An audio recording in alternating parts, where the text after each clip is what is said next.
बहुत भूख लगी है, चॉकलेट खा लेती हूँ। अरे ये तो बहुत ऊपर है।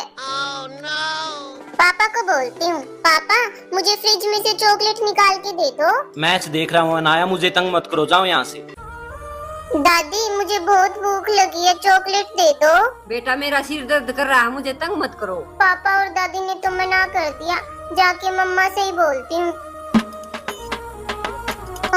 मम्मा तो झाड़ू निकाल रही